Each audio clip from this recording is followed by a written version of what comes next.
خداوند یسوع مسیح کے قدوس اور جلالی نام میں آپ سب بہن بھائیوں کو سلام۔ آج ہم اس بات پہ غور کریں گے کہ غصہ جو ہے وہ کس طرح کی ایک بری چیز ہے، ایک ایسی آزمائش ہے جو انسان کو نیچے بھی گرا سکتی ہے، اور خداوند کی نظر میں اگر ہم اس پہ غالب آتے ہیں، اس غصے کے گناہ پہ غالب آ جاتے ہیں، تو خدا ہمیں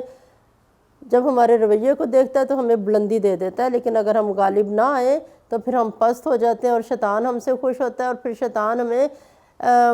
ایسے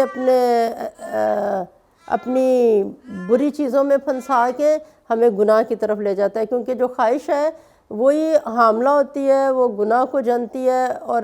جو آزمائشیں ہیں، خواہشیں ہیں، وہ گناہ کو بھی جنم دے سکتی ہیں، اور آزمائشیں اور خواہشیں وہ ہمیں خدا کی حضوری میں کامل کر کے پیش بھی کر سکتی ہیں کہ جب ہماری زندگی میں آزمائش آئی تو ہم اس پہ غالب آئیں، اور خداوند ہم نے بالکل ویسے ہی جواب دیا، ہم نے ویسے ہی اپنا رویہ رکھا، ہم نے ویسے ہی عمل کیا جیسا خداوند تجھے پسند تھا۔ ہم اپنے طالب علمی کے زمانے میں بہت سارے امتحانوں سے گزرتے رہتے ہیں، اور جب بھی ہم امتحان دیتے ہیں، اگر تو ہم نے اپنے سلیبس کے مطابق اچھی تیاری کی ہے، ٹھیک جواب لکھے ہیں، تو ہماری بلندی ہے۔ اگر ہم نے اپنی کتابوں کو اچھی طرح سے نہیں پڑھا، کتاب کے مطابق ٹھیک جواب نہیں دیا، تو پھر ہم پست ہو جاتے ہیں۔ تو آج ہم غور کر رہے ہیں اس آزمائش پہ کہ اگر ایک انسان کے سامنے غصے کی آزمائش آتی ہے تو وہ اپنا کیسا رویہ دکھاتا ہے، کیا کلام کے مطابق وہ غالب آتا ہے کہ اس غصے کی آزمائش میں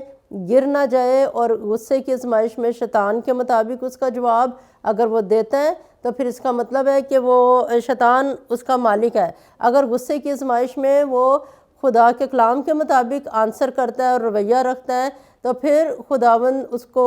اپنی نگاہ میں عزت دیتا ہے، سربلندی بخشتا ہے۔ آج میں آپ کے سامنے دو واقعات پیش کروں گی۔ ایک ایسا واقعہ جو غیر ایماندار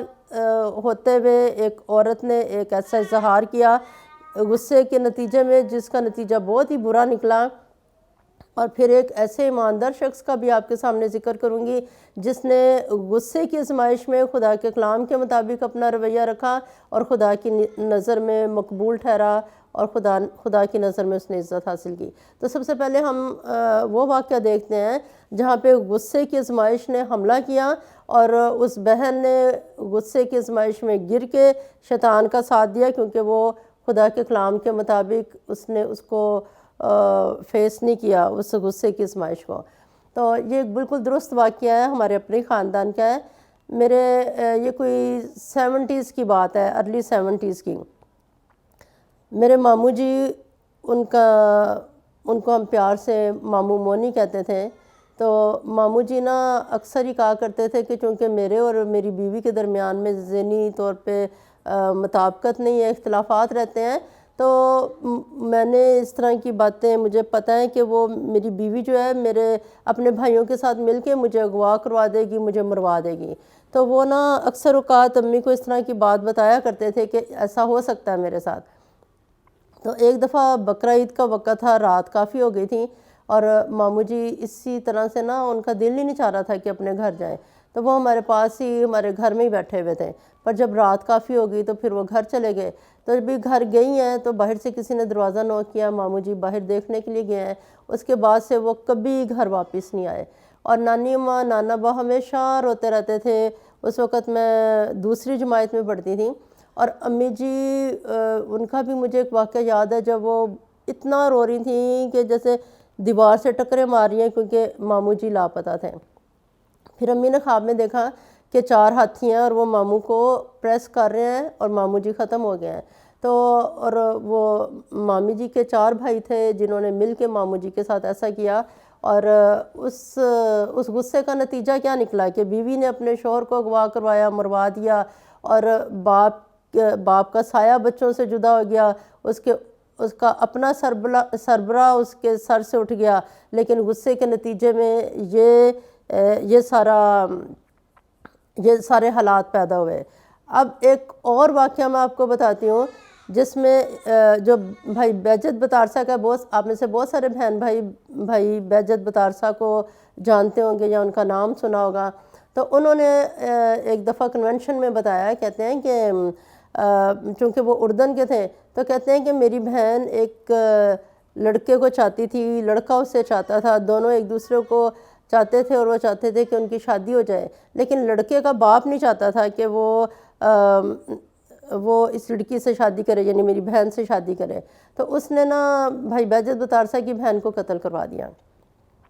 اب بھائی چونکہ وہ خدا سے پیار کرتے تھے اور اب انہوں نے نہیں چاہا کہ اسے کورٹ میں لے کے جائے اور اس طرح سے یہ سارا معاملہ عدالت میں جائے، تو بس نا انہوں نے ان کے دل میں اس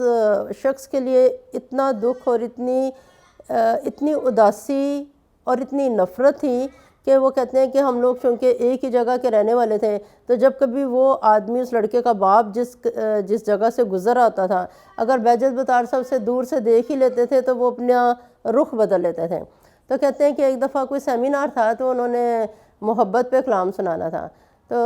کہتے ہیں جب میں تیاری کر رہا تھا تو خدا نے کہا تو کلام نہیں سنا سکتا کیونکہ تیرے اپنے اندر محبت نہیں ہے۔ تو کہتا ہے کہ خداوند دیکھ، میں نے اس کو کوئی نقصان نہیں پہنچایا، میں نے کوئی کورٹ کچہری اس کے لیے اس طرح سے میں اسے لے کے نہیں گیا کسی جگہ پر۔ تو خداوند نے کہا کہ لیکن تیرے دل میں اس کے لیے تلخی ہے، کڑواہٹ ہے اور غصہ ہے، تو جا پہلے اس سے جا کے بات چیت کر۔ تو وہ بھائی کہتے ہیں کہ میں گیا، میں نے جا کے اس سے بات کی، میں نے کہا کہ میں جب کلام تیار کر رہا تھا تو خداوند نے مجھے کہا کہ چونکہ تیرے دل میں اس کے لیے کڑواہٹ ہے تو جا پہلے اس سے جا کے بات چیت کر۔ تو جب انہوں نے اس کے ساتھ بات کی اور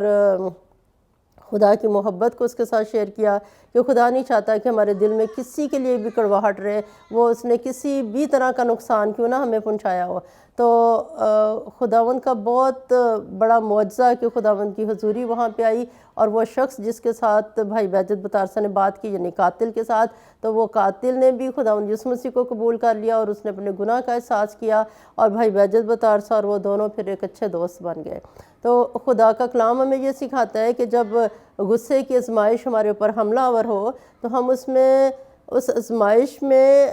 اپنے سلیبس کے مطابق، خدا کے کلام کے مطابق اپنا رویہ رکھیں، منہ سے بولے جو خداوند کو پسند آتا ہے، ورنہ کیا ہوگا؟ ایک سیدھی راہ یہ ہے جو خدا کے کلام کی ہے،